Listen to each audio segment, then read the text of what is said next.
Hello friends, आप कैसे हो। आपका दोस्त हेमंत कुमार झा अपने चैनल पर आपका स्वागत करता है। अगर आप मेरे चैनल पर नए हो तो प्लीज़ सब्सक्राइब करना। अगर आपको मेरा वीडियो पसंद आए तो लाइक अवश्य करना, अपने दोस्तों में ज़्यादा से ज़्यादा शेयर करना। मेरा आज का टॉपिक समास है और ये हिंदी जगत में काफ़ी प्रसिद्ध है। यह हर क्लास के लिए, हर प्रतियोगिता परीक्षा के लिए काफी इंपॉर्टेंट है। आप ऐसे कहिए कि आप समास से नहीं बच सकते हो। आज मैं आपको समास बड़े ही टेक्निकल अंदाज में पढ़ाऊंगा और मैं आपको इस तरह से कंसेप्ट क्लियर कराऊंगा कि आप ताहे उम्र समास से छुटकारा पालोगे। आप समास को कभी नहीं भूलोगे। आओ आज हम समास को समझते हैं। समास को हम लोग कंपाउंड के नाम से भी जानते हैं। देखो समास क्या है, हम समास का परिभाषा लिख रहे हैं। समास का परिभाषा देखो क्या बनता है। जब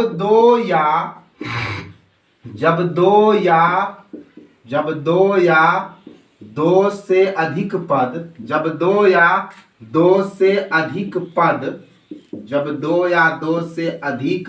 पद, अधिक पद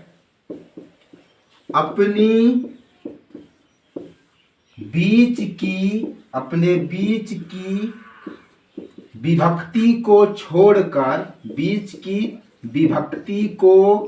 छोड़कर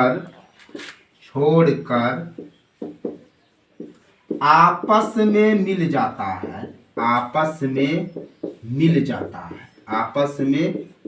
जाता है तब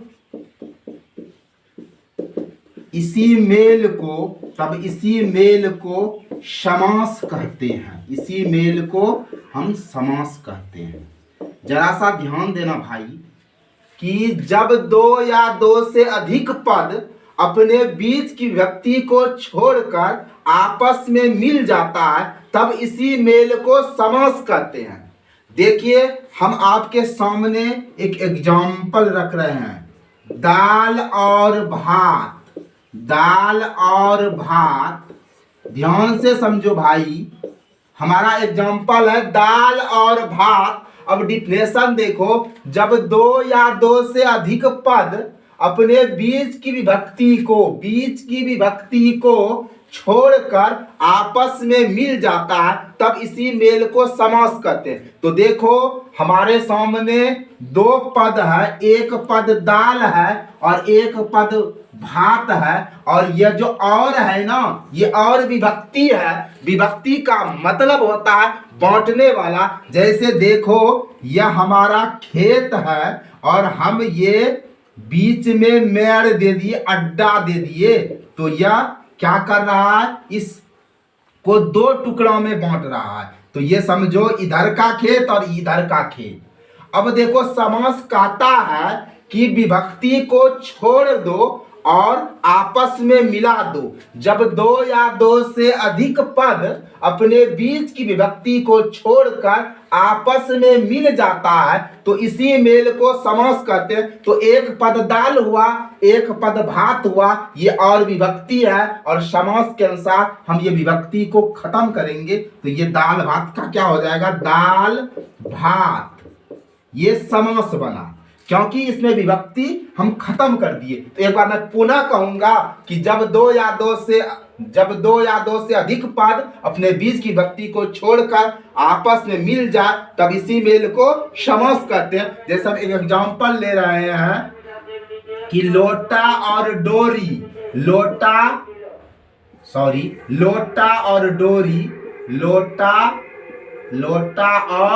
डोरी। अब देखो एक पद हमारा लोटा है और एक पद है डोरी, और ये बीच का विभक्ति जो है इसको लोप कर देना है। जब लोप कर देंगे तो समास बनेगा। लोटा डोरी को लिखते हैं लोटा डोरी। जैसे देखो हमारे पास है जैसे भैया और भाभी,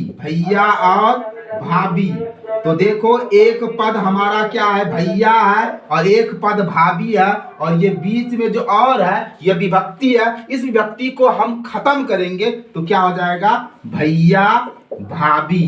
तो शायद आप ये समझ को समझे होंगे कि जब दो या दो से अधिक पद अपने बीच का जो विभक्ति है बांटने वाला जो है उसको छोड़ देता है और आपस में मिल जाता है, तो यही मेल समास कहलाता है। जैसे दाल और भात में ये और खत्म होकर दाल भात होता है, लोटा और डोरी, डोरी में और खत्म होकर लोटा डोरी होता है, भैया और भाभी में ये और खत्म होकर भैया भाभी होता है। तो ये समास हुआ। अब हम देखिए समास का भेद आपको बता रहे हैं। थोड़ा सा मेरा बोर्ड भर गया, जरा हम इसको मिटा दें भाई। तो फ्रेंड्स अब देखो समास 6 प्रकार के होते हैं। पहला होता है तत्पुरुष समास, दूसरा कर्मधारय समास, तीसरा बहुब्रीहि समास, चौथा अव्ययीभाव समास, दिग्गु समास और द्वंद्व समास। अब देखो ये तत्पुरुष समास किसको कहते हैं, वैसा समास जिसका दूसरा पद प्रधान हो, यानी दूसरा पद मैन हो, यानी जिस समास का दूसरा पद प्रधान हो उसको तत्पुरुष समास कहते हैं। जैसे देखो राजपुत्र है यानी राजा का पुत्र, जैसे पवन पुत्र है तो इसका पवन का पुत्र, नगर सेठ का मतलब हो गया नगर का सेठ। तो देखो जिस समास का दूसरा पद प्रधान हो, तो देखो ये पहला पद हुआ, ये दूसरा पद हुआ। ये देखो पवन का पुत्र पहला पद और ये दूसरा पद। अब देखो ये नगर पहला और ये दूसरा, तो हमने डिफिनेशन क्या लिखा, वैसा समास जिसका दूसरा पद प्रधान हो। राजपुत्र में राजा का पुत्र पुत्र प्रधान हुआ, पवन पुत्र में पवन का पुत्र पुत्र प्रधान हुआ, नगर सेठ में नगर का सेठ प्रधान हुआ। तो शायद आप तत्पुरुष समझे होंगे। अब देखिए हम जरा इसको साफ कर देते हैं। तो अब देखो कर्मधारय समास, जिस समास में विशेष विशेषण हो। जैसे देखो नील कमल है, नीला है जो कमल। जैसे चंद्रमुखी है, चंद्रमा के समान मुख वाली, यानी कर्मधारय समास में विशेष और विशेषण हो, यानी विशेषण मतलब विशेषता बतलाने वाला और विशेष मतलब जिसका विशेषता बताता है। जैसे देखो नीला है जो कमल, यहाँ देखो नीला विशेषण है, किसका विशेषता बता रहा है, कमल का बता रहा है। जैसे चंद्रमुखी है, चंद्रमा के समान मुख वाली, तो देखो यहाँ चंद्रमा के समान मुख वाली, चंद्रमा के तरह मुख वाली। अब देखो अव्ययीभाव समास, जिसका पहला पद प्रधान हो। अब देखो पहला पद अव्यय हो, पहला पद प्राय यथा यावत भार हार प्रति आ ये सब हो। जैसे देखो यहाँ यथा संभव है, जैसा संभव हो, प्रतिदिन प्रत्येक दिन। तो देखो फिर से एक बार इसको समझो, कर्मधारय समास किसको कहेंगे, जिस समास में विशेष विशेषण हो। तो जैसे यहाँ नील कमल है, इसका मतलब है नीला है जो कमल। जैसे चंद्रमुखी है, चंद्रमा के समान मुख वाली। तो देखो इसमें विशेष और विशेषण है। यहाँ देखो नीला, नीला विशेषण है लेकिन ये कमल विशेष है, क्योंकि ये कमल की विशेषता बता रहा है कि कमल नीला है। जैसे चंद्रमुखी, चंद्रमा के समान मुख वाली, ये चंद्रमा विशेषण है और ये मुख वाली विशेष है। तो जिसमें विशेष और विशेषण हो, जिसमें उपमान और उपमेय हो, उसको हम कर्मधारय कहेंगे। और अव्ययीभाव समास में क्या होता है, जिसका पहला पद प्रधान हो या पहला पद अव्यय हो, यानी कहने का मतलब अव्ययीभाव समास में अव्यय होगा। और अव्यय हम उसको कहते हैं जिसका रूप नहीं बदलता है। तो इसमें देखो पहला पद प्रधान भी हो सकता है, पहला पद अव्यय भी हो सकता है, और इसमें जनरली पहला पद प्राय यथा यावत भार हार प्रति आ ये सब से होता है। तो जैसे देखो यथा संभव, यहाँ देखो यथा क्या है, यहाँ अव्यय है। जैसे देखो प्रति क्या है, अव्यय है, यानी इसका रूप नहीं बदलता है। जैसे यथा संभव, जैसा संभव हो,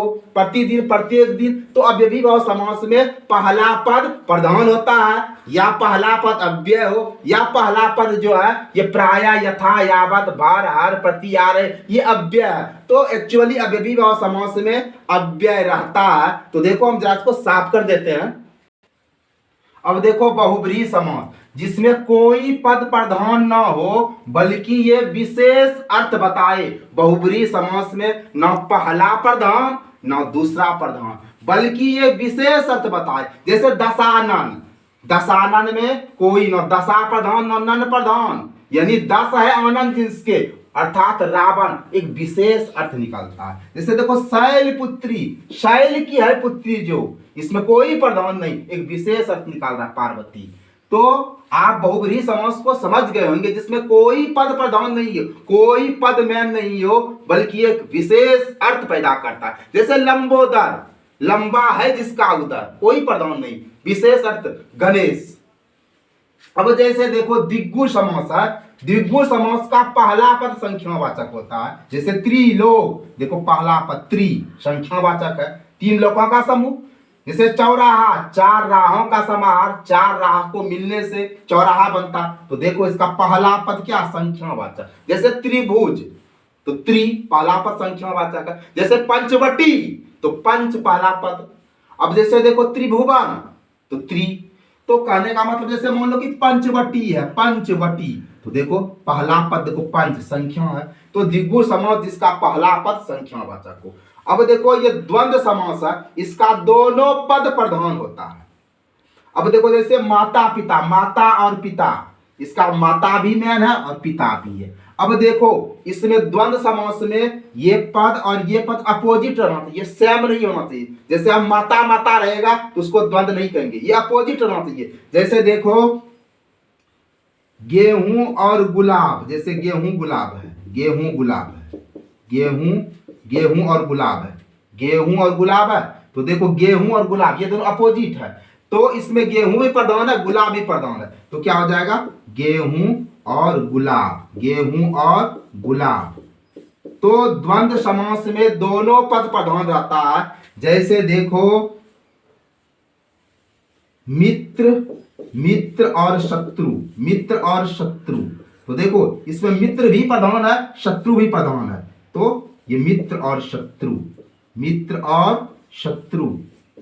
आई होप आप समास को बड़े मजे से समझे होंगे, यह काफी उपयोगी है। वीडियो वॉचिंग के लिए आपको बहुत बहुत धन्यवाद। जय हिंद, जय भारत।